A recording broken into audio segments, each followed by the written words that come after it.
Hi guys. So yesterday we were factoring into two binomials where the a value was 1. So that meant that in the formula of ax squared plus bx plus c, which you're going to keep seeing this formula over and over again as you're factoring,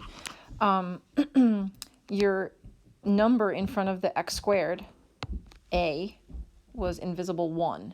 So you saw problems like factor x squared minus 5x plus 6, or factor x squared plus 4x minus 7, right? So they all had an invisible 1x squared, 1x squared. That 1 is called the leading coefficient. So your leading coefficient, a, was 1. Today we're going to look at problems where a is greater than 1. And it's going to make the factoring process, it's going to make the factoring process a little more complicated and annoying, but we'll get through it. So what you're going to do is you're going to start off noticing that this is ax squared plus bx plus c. When you look at the first example and you see 7x squared plus 4x minus 3, and you notice that it fits into this format, that tells you that it came from the product of two binomials, just like yesterday. However, this time, when you look at the leading coefficient, 7x squared. So it wasn't just x times x that made x squared. This time, think about what makes 7x squared. The only way to make 7x squared is 7x times x, right? Because 7 times 1 is 7, and x times x is x squared. And then you're going to go to the constant, which is what we did yesterday, same process. You're going to go to this last term, and you're going to list its factors. So I made it simple. The only factors of 3 are 1 and 3. You'll notice, though, unlike yesterday, 1 and 3 don't add up to the middle term. Remember we talked about how the middle term has to be the sum of those factors? Well, here, because of the 7, things get a little more complicated. So basically, what you have to do is you have to do guess and check, or guess and test, or trial and error. You basically have to try placing the factors 1 and 3 into the parentheses in different places to see which position works out. Like, does it work out to have the 1 and the 3 in those positions, or does it work out to have, if I set up the same scenario, but switching the position of the 3 and the 1? And the way we check to see which one works out is we multiply. Remember FOIL is first, outside, inside, last. Well, we focus on the outsides and the insides because we already know first times first is 7x times x is 7x squared. We already know last times last is 1 times 3, which is 3. So we're going to multiply the outsides and the insides, and I'm going to write the answers underneath. And the sum of those has to be 4x. So watch. Outsides, 7x times 3, 21x. Insides, 1 times x is x. Do 21x and x add up to 4x? I'm trying to get this middle term. No, they don't. That tells me that the 1 and 3 can't go here. So by switching the position, again, because of this 7x in front, now we're going to get different answers. When I multiply for the second trial and error, outsides and insides. Outsides, 7x times 1 gives me 7x. Insides, 3 times x is 3x. These do add up to 4x if one of them is negative, right? So I want to get a sum of 4x because that's my middle term. So in order to get 4x and a positive 4x, because the middle term is positive, think to yourself, which one of these would have to be positive and which one would have to be negative? Well, remember, keep the sign of the bigger number. So the 7x would be positive and the 3x would be negative. If I add those, I get positive 4x. So what I'm going to do now is I'm going to say, well, to get a positive 7x, I'm going to work my way backwards to put my signs in last. I would have to multiply 7x, which is already positive, times a positive 1 to get positive 7x. And then to get 3x to be negative, well, x is already positive, times a negative 3 would give me negative 3x. And that's how I figure out my signs at the end. So my final answer is, I'll write it over here, over 7x minus 3 times x plus 1. Okay, so the idea is that you are doing a guess and check or guess and test process with the factors of this last number, switching the positions like 1 and 3 or 3 and 1, multiplying outsides and insides, and trying to get a sum of those two to equal the middle number. Okay, let's look at example 2. So I see the leading coefficient here is 11x squared. So I go into my two binomials and I know 11x times 11 is 11x squared.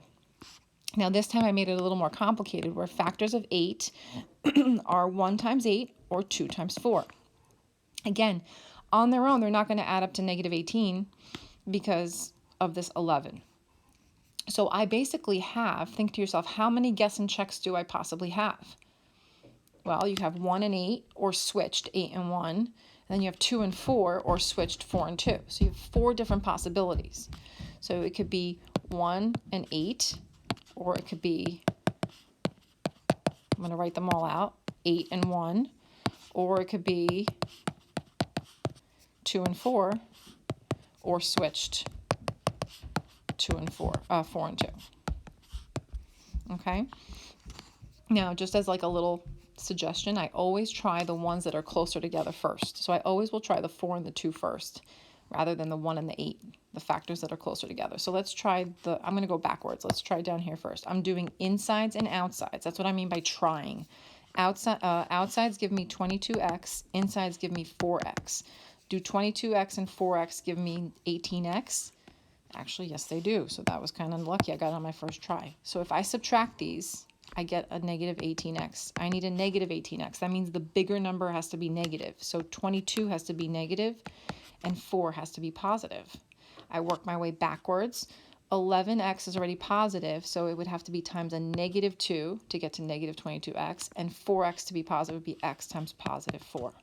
So I actually didn't have to, so if you get lucky and you get it on the first try, then you don't have to try the others, okay? None of the others would have worked, just to show you, like one of them I'll do. Like if I tried the next one up, 2 times x is 2x, and 11x times 4x is 44x. So 2x and 44x do not give me 18x.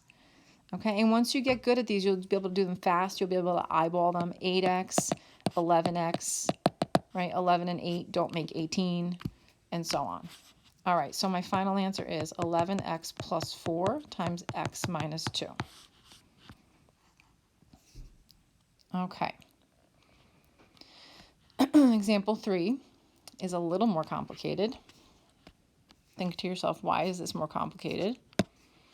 Well, it's more complicated because your leading coefficient, 10, has more than just 2 factors.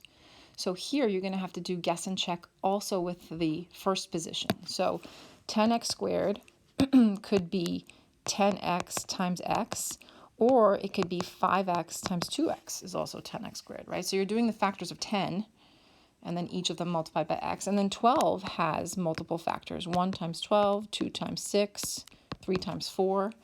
So you have many different possibilities to try. Just stay organized as you go through it. I know it's annoying. And by stay organized, I mean like don't erase your tries. Give yourself a lot of space so that way you could see what you've already tested. All right. And again, I always start with the ones that are closest together first. So I would start with the 5x and 2x, and then I would go through with the factors of 12. So I'm going to try 5x and 2x first. And I'm going to try 3 and 4 first. I don't know. So if I put the 3 here and the 4 here, actually, let me show you guys a little trick here. So I know this can't work out. I'm not even going to multiply them. And the reason I know is if you ever end up with a GCF within a set of parentheses, like 2 and 4 have a GCF of 2, you know this can't be it. All right? So I know this isn't even worth trying. So I'm going to go on to the next try. I'm going to try switching the position of the 3 and the 4. I'm going to put the 4 here and the 3 here. And I'm going to multiply outsides and insides. Outsides give me 15x. Insides give me 8x. Remember, I'm trying to get to 7x. And 15 minus 8 is 7. So it worked out on the second try. Now, I need a positive 7x. So I look at the signs last, right? So I need a positive 7x. That means the bigger number out of these two has to be positive. So positive 15. positive is what I meant to write, and then negative 8 would give me a positive 7x. So I work my way backwards. Notice how it's not the bigger number in the parentheses, it's the bigger number out of the two products here. So 15x to be positive would have to be 5x times positive 3, and for 8x to be negative, it would have to be negative 4 times 2x. All right, so there's my final answer. I got it on my second try. 5x minus 4 times 2x plus 3. Again, if you didn't get it on that one, then you would go on and you go, okay, well, maybe 5x and 2x with like 2 and 6. Actually, this wouldn't work out because I have a GCF again between the 2 and the 6, so I wouldn't even try that one. And then what about 5x with the 6 and the 2? Same thing, I have a GCF here. I wouldn't even go on further. Okay, maybe 1 and 12. If those don't work out, then you go on to 10x and x. And you go, okay, well, maybe it's 10x and x, and you try 3 and 4. Try switching them, 4 and 3, go to 2 and 6, switch them, etc., etc.